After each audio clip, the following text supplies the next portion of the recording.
empezando. Es un placer tener aquí esta tarde con nosotros a Felice J. Conocí a Felice hace unos años en el entorno de la Asociación Mundial de Investigación Educativa. Ella es una persona que viaja por todo el mundo y aprovechando que estaba estos días en Edimburgo, pues me fui y me la traje para que os hables.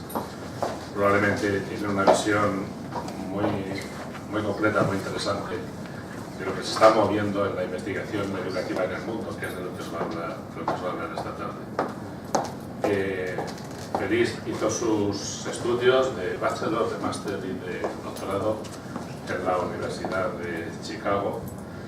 Ahora es la presidenta electa de la Asociación Mundial de Investigación Educativa y es también la directora ejecutiva de la Asociación Americana de Investigación Educativa.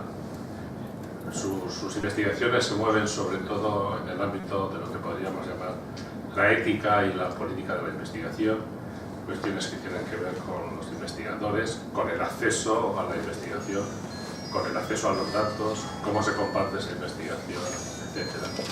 Es mejor que la escuchéis a ella que la escuchéis a mí. It's a pleasure to have you with us this afternoon. So, thank you very much. Now we would like to listen to you. Okay. Well, thank you all. The extent of my public Spanish is buenas tardes. I studied Spanish in high school, but I'm many years since high school, although I miss high school a lot. So I know there's a number of master's students from biology background? Yes. Yeah. And education? Yeah. Excellent. So this talk is a little bit different than you might expect to hear, because I'm going to talk about the development of a field that Professor Jover and I are both involved in, and that is the study of education and learning, including the study of science education and learning. So view this a little bit more like a talk that you would go to in the arts and sciences than a specialized talk in your field. But I hope it's of interest to you, because the field we're in is very important in the development of knowledge that we hope helps in the practice and application of our science to learning about and applying principles of teaching and learning in the classroom and in the school and in the community, in the workplace and in the family. So first, I want to really say how honored I am to be here, both at the university and the graciousness of the dean and the associate dean here, to talk about trends and opportunities in education research worldwide. I want to thank in particular Gonzalo Jover, who since 2008, we've been colleagues together working on the development of education research worldwide. And the fact for me, from the United States, that I now have dear friends and colleagues in Spain, in South Africa, in Taiwan, in Germany, in Mexico, in Peru, is one example of how important what we're doing is together, because even in a country as large as the United States, with as many researchers as there are, we can become very provincial, because we're overwhelmed by the number of persons who are doing research in our areas.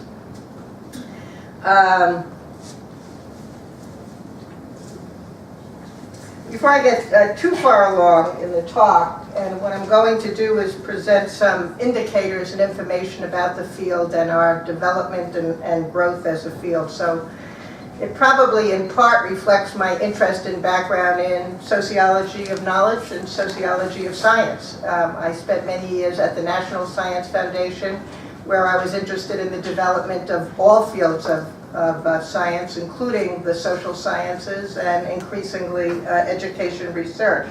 So one needs to always thank people who've contributed to their work, and I have a team at the American Educational Research Association, not a big team, a little team of two others who work on a number of projects, including data and statistics and indicators and analyses, and they've contributed to this talk.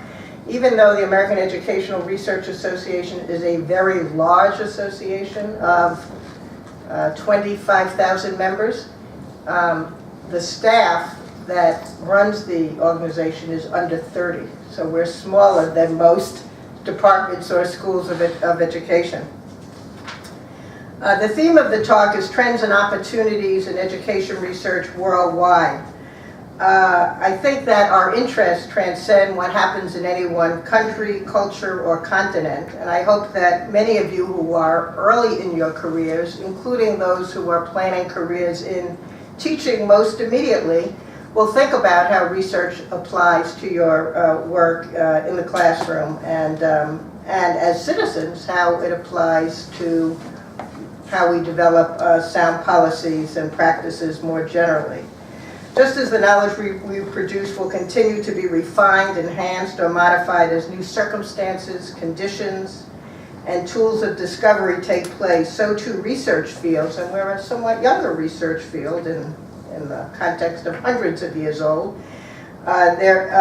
Fields that are really worthwhile are dynamic and capable of change. So I hope that education research will lead as a field and always be a work in progress, charting new directions, enhancing our assets, reducing our problems or our deficits through building better theory, more rigorous work of high quality, and data and findings that are more compelling and useful. And I think we find that doing this, being much more conscious about the world view, is very helpful in that regard. Today, my aim is to provide an overview of the field of education research in this international perspective. I've even borrowed heavily from my colleague, Gonzalo, who did an excellent presentation at the meeting of the World Education Research Association last November in Guanajuato, where we had a wonderful meeting. And the work that I've been doing on U.S. indicators in comparison to other indicators. So I'll spend some brief time focusing on the history and the emergence of the field somewhat from a U.S. perspective, but also trying to put it in a larger context, looking at the social organization of education research, capacity building in the field, the production and the diffusion of knowledge, and research and development support, what we call in research R&D support, the amount of support that the governments put into research in all areas, including in this area.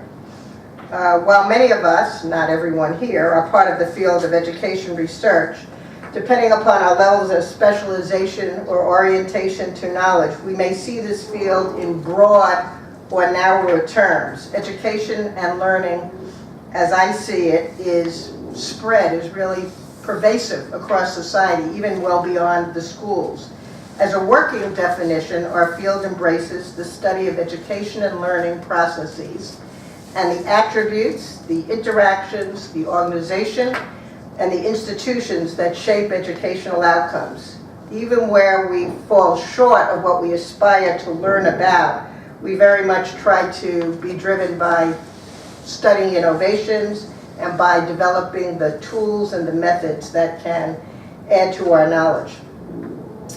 Despite national borders, various educational contexts and systems in different languages, most typically the most important topics are really quite a bit more common than we might think before we look at what are the major fields in different areas.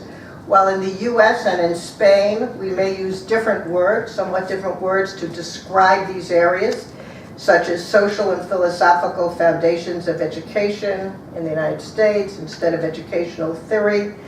There really are quite consistent priorities. And this is Professor Dover's list of 12 from last November.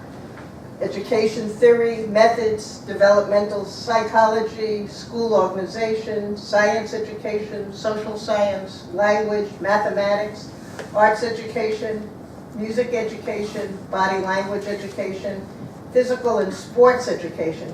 These two areas also are present in the United States, somewhat smaller, I think, than they might be around the world. But if we look at the United States, you'll see similar topics, curriculum and instruction, and that tends to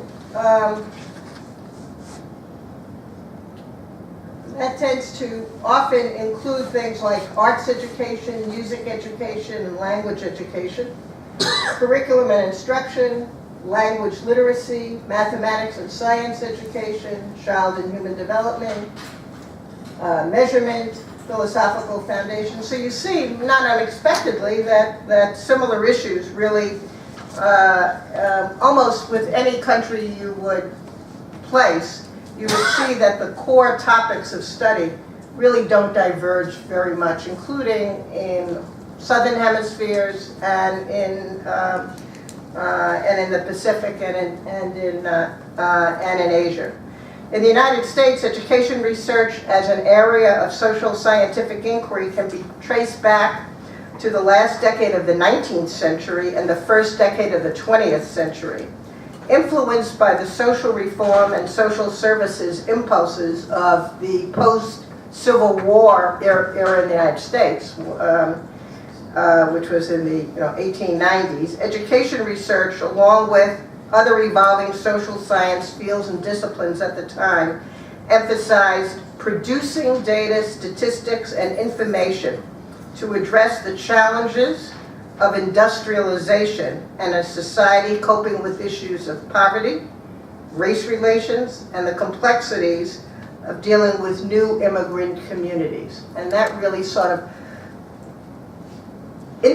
precipitated much more attention to education as a possible solution for dealing with societal problems in the United States in the early part of the 20th century. In 1867, the U.S. government established a federal department for the purposes of collecting and disseminating statistics on the conditions of education, because they were so worried about the gap between the educational system and the problems that we were facing in the United States. Education research in the U.S. began to take form and flourish during this period. Departments of education began to be established in universities, the first in 1890 at the New York University, and about the same time, the government in the state of California, they mandated that departments of pedagogical science be established in order to start dealing with the very difficult situation of education in the United States. Social science and education research associations emerged and formed during this period to develop and advance their fields. The American Political Science Association, for example, was founded in 1903, the American Sociological Association in 1905. In 1901, there was the founding of the National Association for the Study of Education, which was established to promote scholarly and scientific study. But that association only dissolved just a few years ago in 2008. Thus, the American Educational Research Association, of which I'm executive director, was founded in 1916 and is the oldest association for education research, I think probably internationally and certainly nationally. And indeed, our centennial celebration is in Washington, D.C., so we want everyone to come, of course. And we'll come to your meeting in 1916 as well. Education research associations are an important part of the formal infrastructure of any field of research. And that's why I referred to other fields, and I could have to the Mathematical Society or the Physical Society or the Biological Society as well. because these organizations help to provide a place to gather, to present papers, to meet and talk with other scholars, to present work early in what we call the knowledge development cycle, so that work can be critiqued before one submits it for scholarly publication. In the last quarter of the last century, largest research associations began taking on other program functions that support the field. Work mentoring young scholars, work on diversity issues and social justice issues to ensure more diverse students and scholars participate in fields. ARA, I think, is evidence of this transformation. The association's functions include ethical standards and research guidelines, professional development courses, research support for doctoral dissertations, initiatives directed to racial and ethnic minorities, and really advocacy in a way to try to encourage more national dollars dedicated to research to come both to the social sciences and to education research.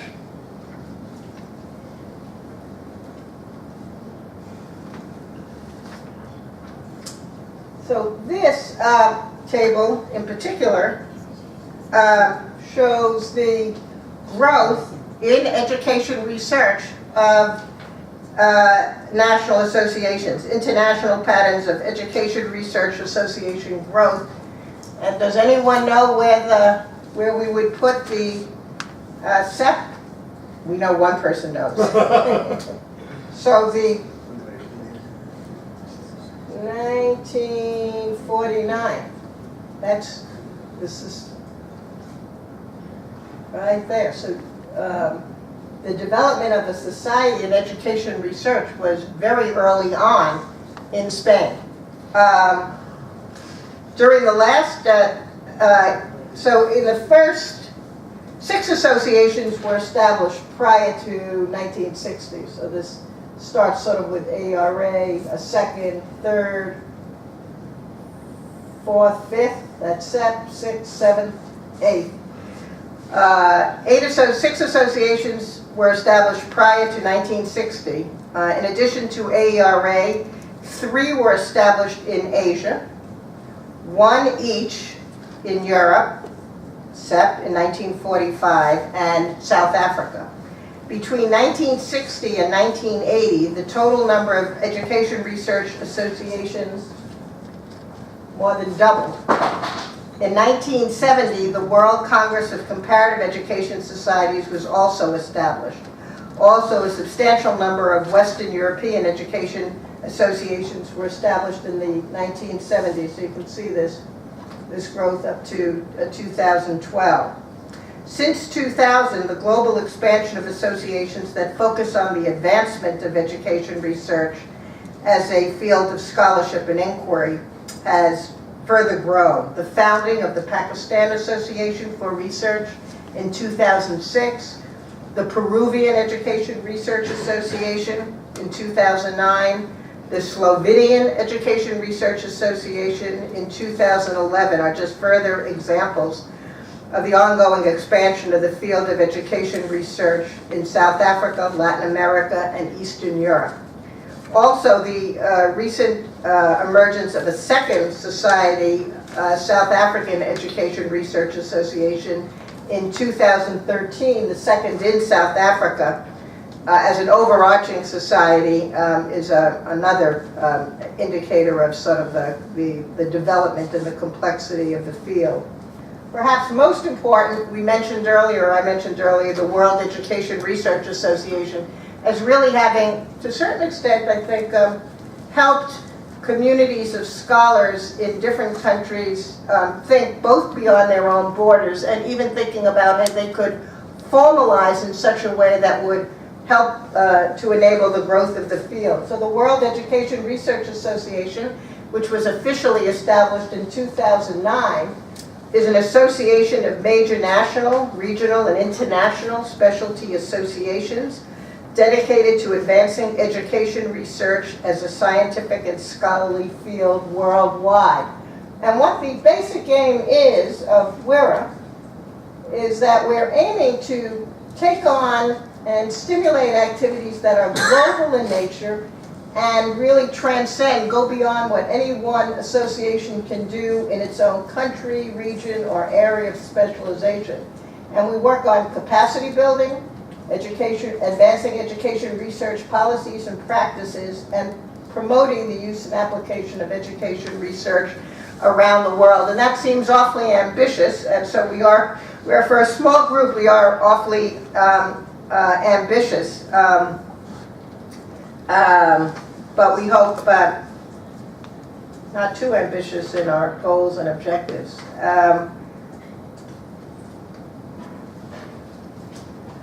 Just briefly, I wanted to turn to multiple associations related to education research within a country. In this particular table, because I had the information more readily accessible, is the United States, which probably undoubtedly has the most other associations. So that in the United States we have national education associations and some 9 or 10. Reading it is not as important as seeing it. And then we have education research may be embedded in other national associations. So for example, the American Sociological Association has a section in sociology of education. Many of our states, separate states within the United States, have also education research associations that have meetings from time to time. Some have journals, most have meetings. And if you look at India, there are a number of states that have education research organizations. And then some of our education activity in the United States is divided by region. In Spain, there are also, how many do you think? 6 or 7. And I think that's one of the things we've learned is how in many countries there are more than one. So there are multiple associations, with SEP being the oldest. Such associations simultaneously reflect, in the case of Spain, the history of Spain, specializations in the field of education research, and to some extent, as in the United States, what we call the silos, something of the separation that grows without too much interaction between the organizations. SEP now has an important opportunity, along with other affiliated education research groups, to strengthen and advance the field. And quite laudably, SEP is already aiming to undertake this task. As SEP President Jose Luis, I should have done this with you before, Gaviria, quite recently wrote, SEP is already working to open a space for dialogue with the rest of Spanish associations in the frame of the next Ibero-American Conference in Education to be held in 2016. So you have 2 good meetings to go to in 16. You have one in Spain, and if you want to go to a second one, you can come to the one in the United States. And this could be really a model that SEP is taking this leadership role with the other associations to have a conversation about looking ahead in a way that's bigger than the parts. And we have not even begun to confront that challenge in the United States. In South Africa, there's a similar conversation going on from 6 or 8 other associations. The story worldwide of the emergence of education research associations and the development of our field in particular countries shows not unexpectedly that research emphases are embedded in the social circumstances of their time. And just to illustrate with SEP, the Spanish Pedagogical Society, Sociedad Española de Pedagogía, was founded, as I said, in 1949 in the aftermath of the Spanish Civil War. So see the analog between the U.S. Civil War. As set forth on the SEP website, considerable reflection and re-examination of pre-war values, approaches, and institutions in the post-war period led to major societal changes. In this respect, SEP played a significant role both in reconceptualizing new pedagogic models and in shaping the new education system in Spain. A major contribution of SEP was the introduction of empirical methods of research in the field of education so that we would have the data and the information upon which to develop appropriate and sound policies and practices. Except for the years in which this occurred, it is really quite similar to what I was pointing out in the United States, which is perhaps my most important point. I now want to turn to some other ways of examining trends and opportunities in education research. A limited amount of internationally comparable data actually exists into the health and the vitality of the field of education research. There's much more information in the physical sciences and the biological sciences than in the social sciences, and within the social sciences, there's less in education research internationally and definitely in the United States. The first indicator of the health, we like to think, and vitality of the field of education research is whether students and scholars are attracted to work in this area, as measured, at least one measure, by doctoral degree production. So here we see 8 representative countries, most of which are reported by the OECD, which made it handy. And you will see that Spain is here. The United States is here, and not all that different from Spain as a percent of the total doctorates. Here we see 8 representative countries from various global regions. Across this 10-year period, between 3 to 4%, 3 to 4% of the doctorates awarded each year in Spain were education science doctorates. But I want to emphasize that in South Africa and Finland, they have far fewer doctorates. So it's a larger percent, but the literal number is actually quite a bit smaller. The numbers in Spain range from about 250 of 6,900 doctorates in 2002 to about 350 of 8,700 doctorates in 2011. So the number of doctorates is actually increased by about 2,000 over the same period, or 1,500, 1,800 over the same period in Spain. In 2011, South Africa and Finland awarded the largest proportion of doctorates, but a not insignificant share of the total doctorates. Spain was comparable to the United Kingdom, and in percentage terms higher than US, Germany, Korea, and Japan. Given the large number of doctorates awarded each year by some countries, these figures suggest strong worldwide interest in the field of education research, because in each country it's not a huge proportion, but not an insignificant portion of the doctorates. So, for example, in the United States in sociology, there are 500 to 600 doctorates in sociology. So the numbers of doctorates in education research in Spain are about comparable to the numbers feeding a field, bigger, what we think of as a bigger field, but isn't really in many respects, sociology worldwide.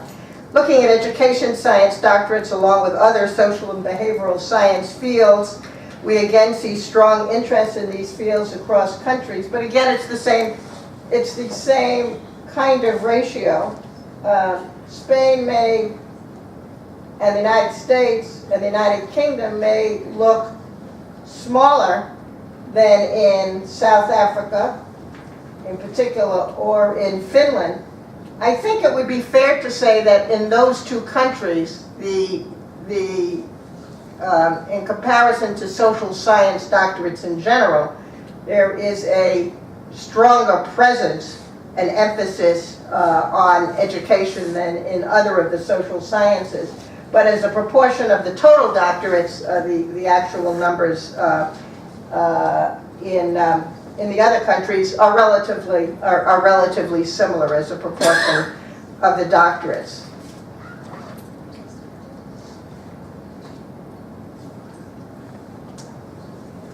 So this is a picture that shows with just these 8 countries, large numbers of newly trained doctorates are entering the workforce each year. So in Spain, it's 5% of the workforce. Korea, 5% of the workforce.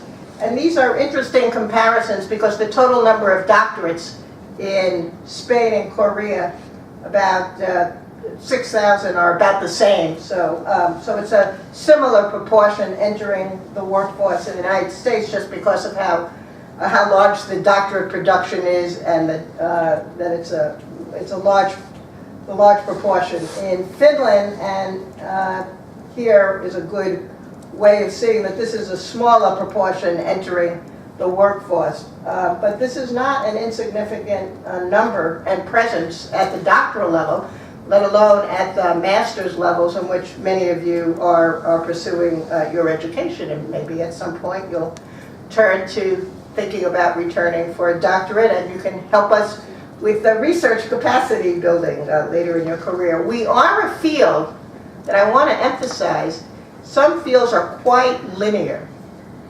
Persons move from secondary school to undergraduate education, and then to graduate education. I think quite commendably, education and education research have often included many persons who work in the practice of the field and then pursue graduate education at another point, after often playing in very important leadership roles or running departments and programs as teachers and practitioners.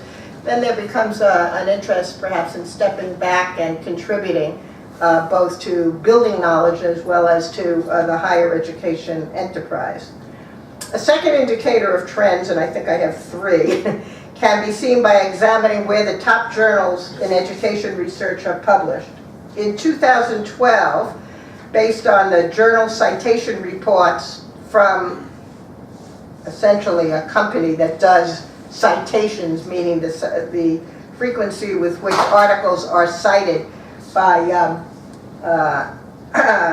other articles. The company is called Thomson Reuters. They have an Institute for Scientific Information. 50 of the top 100 education research journals were published in the United States. So that might seem like a lot, but it's actually of the top journals, given that there are over 2,000 education research doctorates produced annually. It is worldwide a small number that the top journals include 50 published outside of the United States. The top 200 include many from Spain, I think, and in particular a system that we realize is problematic in its emphasis on English, which is an issue we are all working on trying to correct. This is an English firm, I believe. I think it's a UK firm, Thomson Reuters, but given that 50 are still outside the United States as the highest ranked peer-reviewed journals, is an important, I think, indicator of the worldwide interest in this field. Examining where these journals were established shows some interesting patterns. There was an early emergence of what are now top journals inside the United States, with 10 being published before 1950. 16 established in each of the last 2 quarters of the 20th century, and the remaining 8 since the turn of the century. So most are older journals.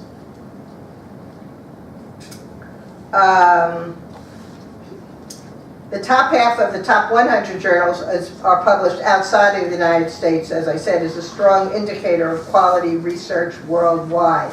The Thomson Reuters data also provides a window of the overall impact of education research journals. Impact factors for scientific journals are calculated as a ratio of the total number of publication items that could be cited to the total number of citations for a journal. So if there were 100 articles that could be cited, if 50 are cited, it would have a higher impact than if 20 are cited. And these figures take the same 100 top-ranked journals in education research and shows that the average impact for 2012 and for the 5-year period ending in 2012 is comparable to other social science fields, with 2 exceptions, psychology and economics. These data indicate that the impact of education research journals, as I said, are comparable to journals in most other social sciences, 1.35 for 2012 and 1.62 over 5 years. As can be seen in these figures, the impact of education research journals are much like those in sociology, statistics and probability, political science and anthropology. Economics and psychology journals have a higher impact than journals in the other social science fields. I won't aim to explain it. Psychology is a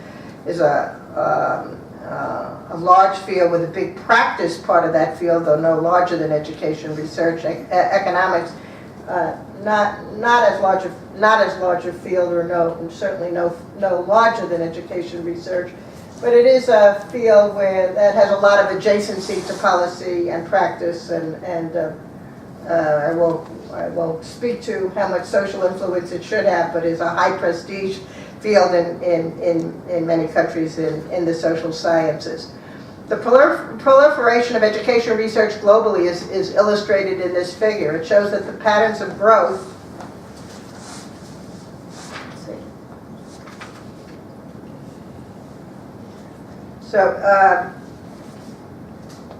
this second slide is on the number of citable documents in education research. So for those in the field, of course, this is one of the more reassuring slides, that the patterns of growth of citable documents increases around the world. North America, as one can guess, not because it produces more citable work of relevance, but it had 50 of the most cited journals from the 20th century, and that sort of begets itself. So for us, the more important pattern is the similarity in Latin America,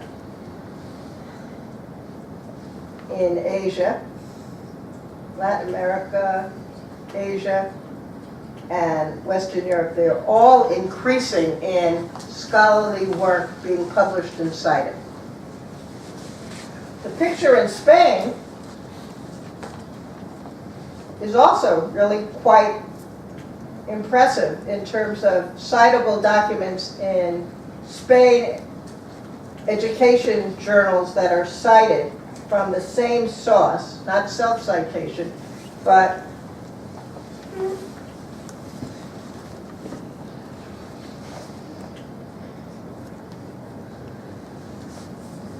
I think we'll have another sociology of scientists comment on this, but I think in particular, given the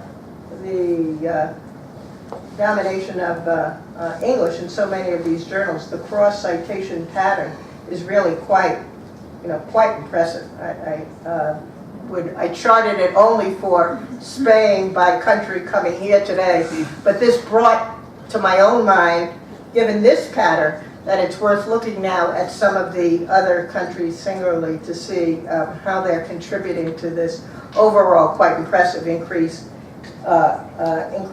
citation rate for education and education research.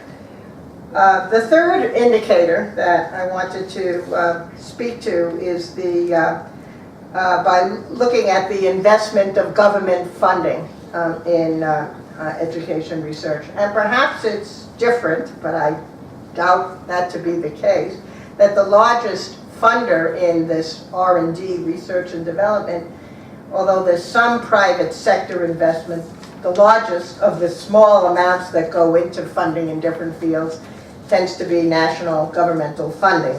And so here we're looking at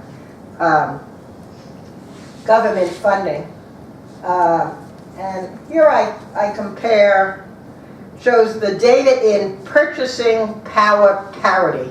And that's a term that I was not too familiar with before the last few years, but it's a term much more familiar in economics, which is the number of units of a country's current currency required to buy an amount of goods and services in that country's domestic market as a US dollar. So it's converted to US dollars. It's an OECD number, but it is in the currency of each country. And so this gives some comparability across countries. Looking at these 6 representative countries, we see that the United States and Germany spend more on research and development for education than Spain and Japan, the United Kingdom and Finland, but that Spain, everything's been going down, unfortunately, but that Spain is the highest among the 4. What is perhaps a more interesting story, however, is how these investments in education research compare generally with total non-defense and development outlays in these same countries. So this is looking at the percent of education called by the OECD an objective as part of the non-defense funding.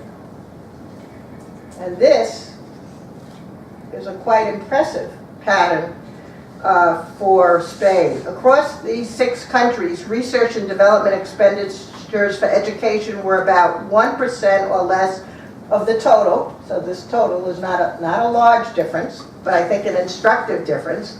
Total non-defense R&D outlays between 2007 and 2012.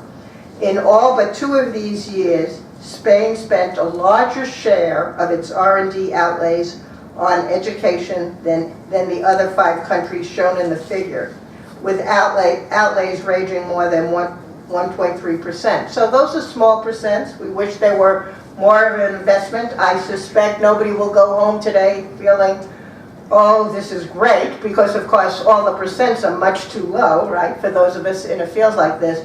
But there is a foundation to build on, or at least a comparative foundation for us all to build on, in looking at the relative investment in different countries. So while the United States might have appeared higher on the last chart, as a percent of non-defense R&D, research and development that's not oriented to defense, it's not high. It's only high in absolute dollars.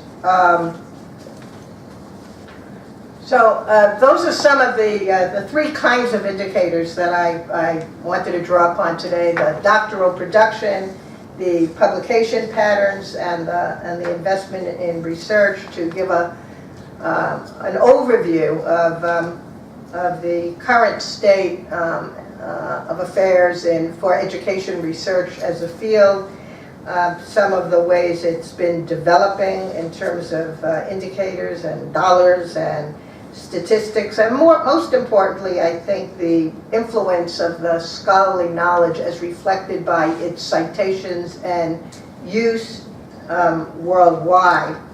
And I think it would be certainly reasonable to say that we do have something of a worldwide presence, and yet we have opportunities and challenges. So one big challenge that has become increasingly clear to me, having been trying to pull these indicated data together now for well, a couple of years, and I suspect that Gonzalo, you've been equally as challenged as you've been looking at similar indicators, is that the information about education research that is comparable to other fields or across national borders does not exist. So you could see that South Africa dropped out of the picture because it's not an OECD nation, and I could not pull something that was actually comparable. I had some other charts when I spoke this summer in Durban at a meeting, but I couldn't get the comparable data because it doesn't exist. Countries use different taxonomies and terminologies.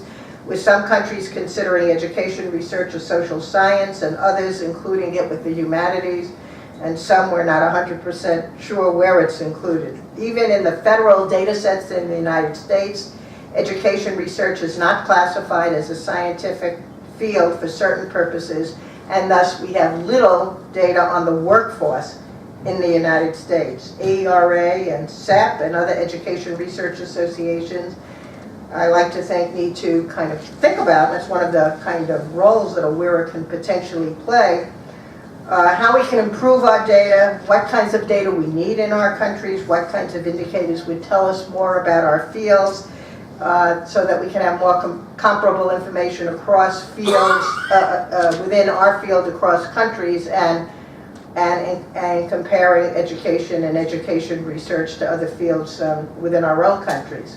The presence of WIRA provides us with an excellent opportunity to leverage the research being conducted in countries around the world in order to advance education research within our respective countries. WIRA helps to strengthen the identity of education research worldwide, or we like to think that that's a key goal and ambition, and represent the values of the field to those who have interest within each of our countries and national borders that may be in other areas of research and inquiry. SEP, AERA, and other research associations also have the opportunity to help shape our shared research and data agendas. Sharing research findings across and within domains of inquiry, as well as across borders, will advance and hone our research agendas.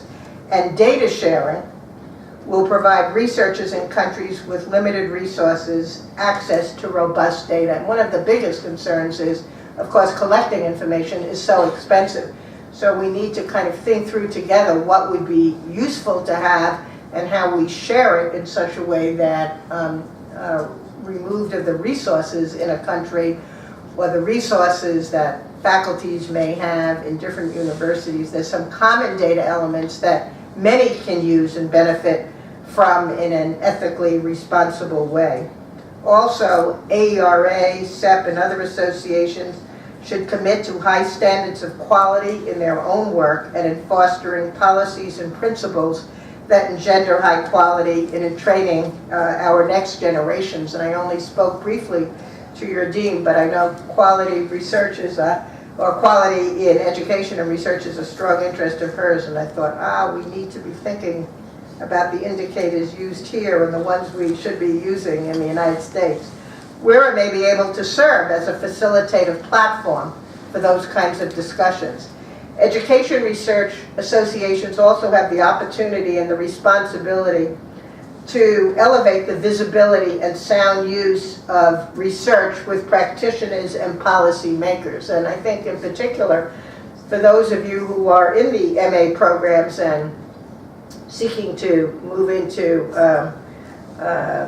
secondary education as teachers or educational leaders and practitioners, we hope that we've produced the kinds of knowledge and the kind of information and the kind of data that will be useful to you in your own careers and your own lives in practice and policy. And to the extent we fail, when you hit the kinds of questions to which you feel that you don't have the knowledge or the tools and the information that you'd like, well, then you go to Dean Jover and Associate Dean Jover, and you say, well, what do we have here that we can use, because of the challenge sometimes in translating what we do in research into the real world circumstances. Though I think that in education research we take that challenge and that need especially seriously. So I want to conclude this talk sort of on the spirit where I began, that we need to pursue research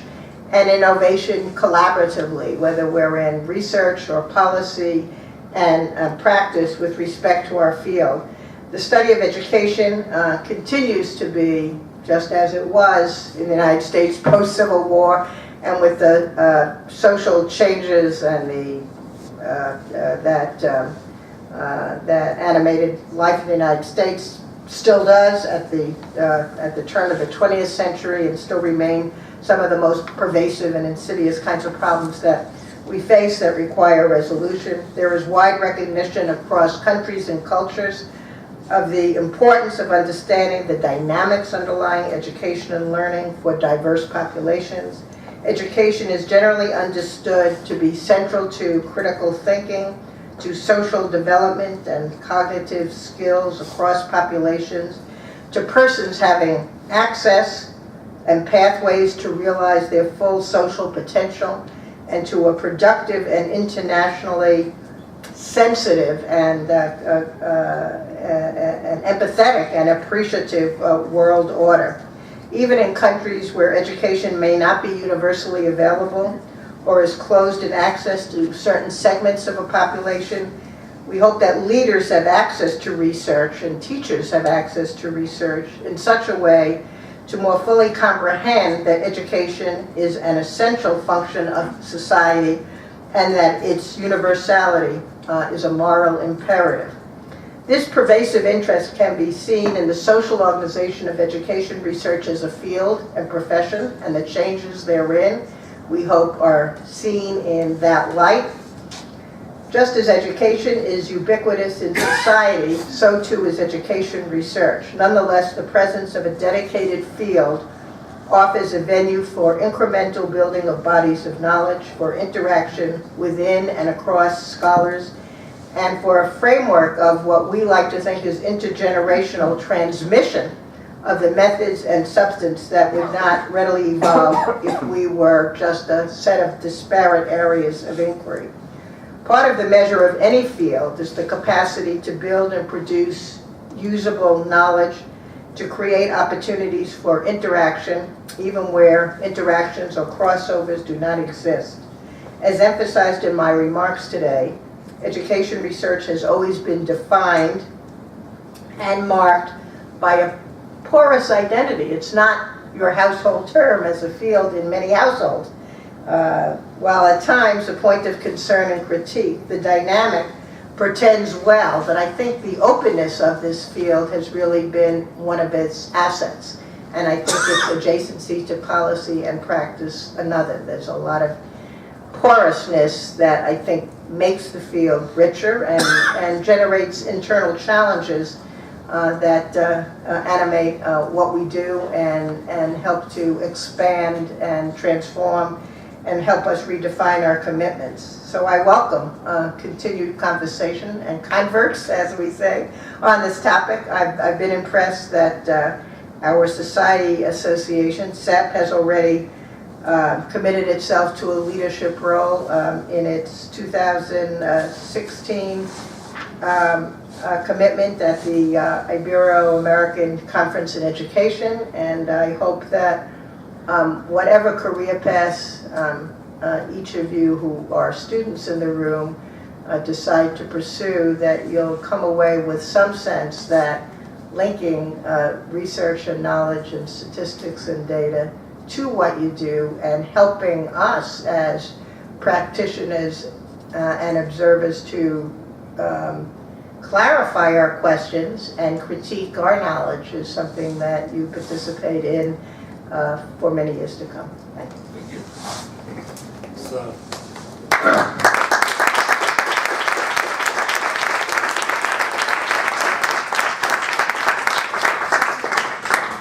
We have time now for some questions. Tenemos un micrófono por allí, si alguien lo quiere usar, que lo pida.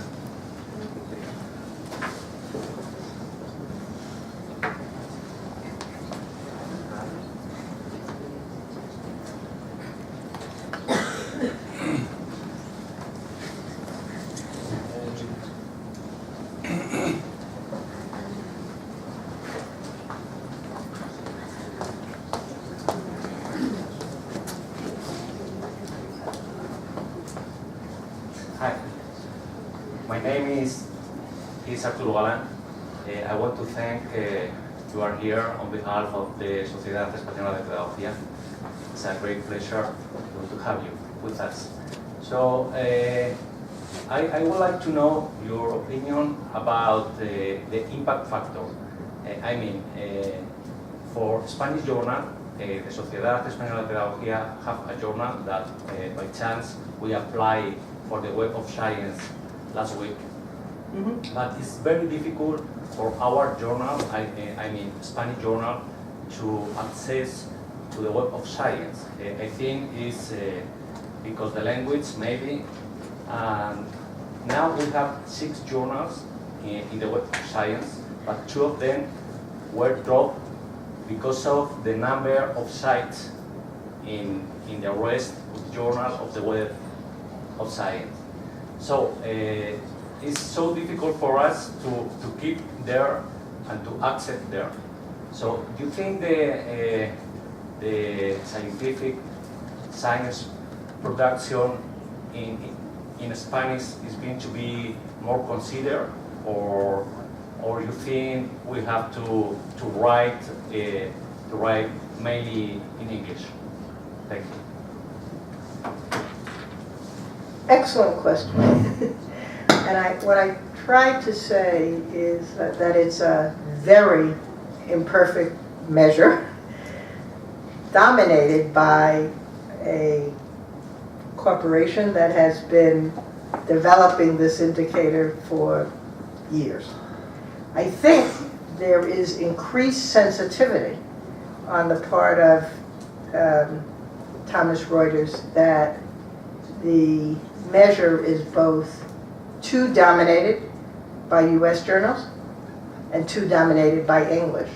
So, for example, with a new journal that AERA wanted to, or an old journal that was not included in the ratings, Educational Researcher, they now require we show the number of non-US scholars on the editorial board and the presence of authors from around the world as part of at least the application. I think the overall trends, when you look at the Scopus data, look more favorable. It is a very big problem that one language, English, dominates. I think one of Gonzalo's slides looks at the journals, with the 6 journals or the 8 journals within your own country. That's probably a better indicator of the relative demand and interest in the journal than doing an international comparison. It's hard to know how this might work itself out over the next years ahead, but I think organizations like WIRA, and I think by virtue of the existence of WIRA, organizations like AERA are much more concerned about the problem. So I think it's a problem to be solved, and we are very conscious of the fact that that in every non-English speaking country, that we should not be seeing that as the preferred mode of scholarly communication. So that we are concerned, and talked about at our meeting just this past week in Edinburgh, that students, and the graduate students raised this issue, that students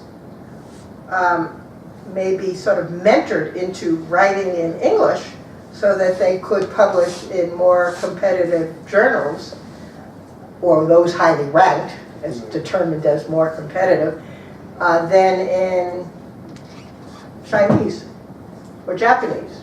Japanese has a pretty internal system. So I think that with a worldwide sensitivity, I think it's a very clear issue on the agenda, and one that we should address, and we welcome your collaboration on that.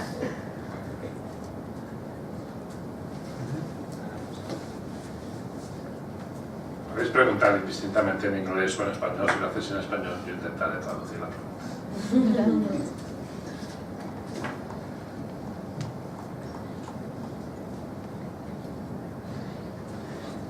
So I should, if I could just add,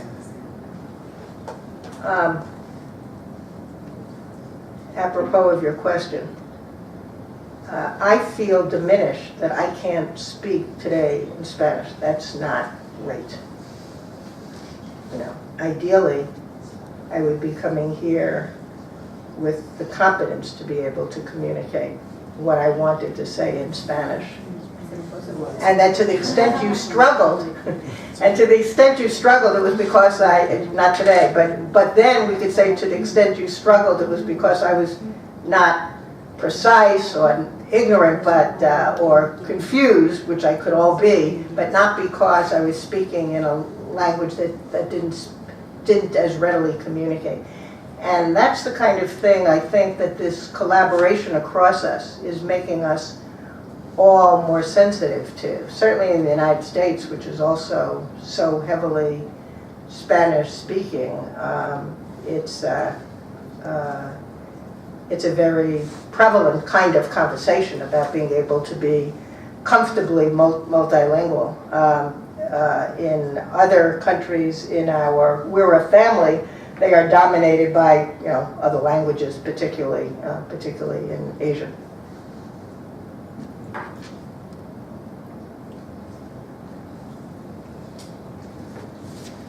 Okay.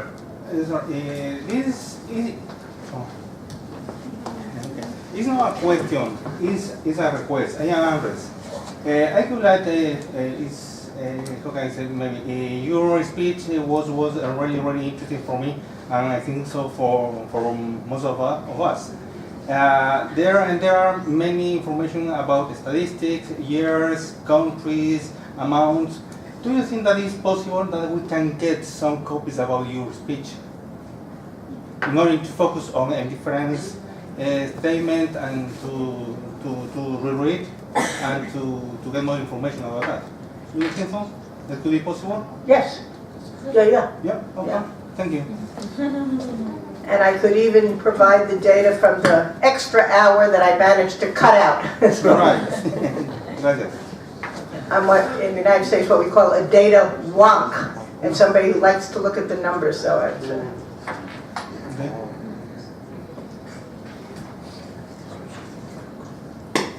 Thank you very much for your presentation. I was wondering about the rationale behind the cases you selected: Finland, Germany, Japan, Spain, United Kingdom, United States. I was wondering, for instance, why not China, which is now not on the top. Korea, well, it was just a sample you choose. well, it's a very interesting question that speaks to my first concluding point, that comparable data do not exist in many countries. So the struggle I had when I was speaking in South Africa, I had to try to find something that was the equivalent. So I took the countries, I tried to not take too many so it could be on one table, so that's one, but I took the countries where there was the longest reported information. And so some are just beginning to report, and some aren't OECD and there's no report at all. So that's why I emphasize the importance of thinking about what would be comparable indicators, and maybe some group like WIRA could sort of begin thinking about that, where at least we have a few dozen that we think, or 2 dozen that we think that if we could get something like that, then we can do some comparisons over time. Yeah, because even the Spanish data, I think it's a little bit biased, because there are some studies that say that a big chunk of this money is going to defense under different columns. So yeah, it's Under non-defense, right? Yeah, it's a big problem always to compare raw data. Yes, yeah. So that's the other problem, is that even Having the comparability of what's under the construct. It's a big problem in all of, sort of all of research, and particularly when you do comparative, kind of comparative work. If I were, in all of our cross-cultural or international work, if we were talking about teaching methods, then we'd want to operationalize it for, okay, well, what is it actually? So you're right. It could be that what compositionally went into non-defense and defense might vary. I was trusting the OECD to have it somewhat comparably, but I see on your face you have my same reservation. Yeah. I would like to ask something in behalf of my master degree students. When I attend meetings in the States or in other European countries, I see a lot of teachers presenting the research at the conferences, but this is not the case in Spain. This is not something there. So here, the wall of teaching and the wall of research seems to be very, very, very separated. So what do you think about this? I think I was trying to be a little bit of a missionary. I didn't know it was separated, but in the United States there is engagement of teachers in research, and practitioner research is considered a very valuable part of the knowledge base. And so to develop the methodologies for practitioner inquiry, to be sure that one pursues that work with some degree of objectivity, meaning one might observe the classrooms of a colleague versus one's own classroom, or colleagues in addition, but it's a pretty healthy area, including teacher-practitioner journals. So at AERA, at every annual meeting, there's any number of sessions in presenting practitioner research. And I think much more, as importantly as that, is what I was also saying, that helps improve the questions being asked by the non-practitioner researcher, because it needs to be taken into consideration. And we have a long way to go too, but it's in the MA programs, it's very much included in the training, as well as the teacher preparation training, or I should say in many MA programs. The fundamentals, not just of doing practitioner research, but also being good consumers of the research. That's very important, so that you're not misguided by the latest article or the latest fad, that you're an intelligent sort of consumer of research. So when Gonzalo said he was teaching policy in the MA level program, I thought, well, very good. That's good, because in almost every profession, one can get tricked into thinking something that seems to be face appealing has merit, and you want to be you really want to be you want to potentially contribute to the production of the knowledge from the vantage of a practitioner, but also be adroit consumers.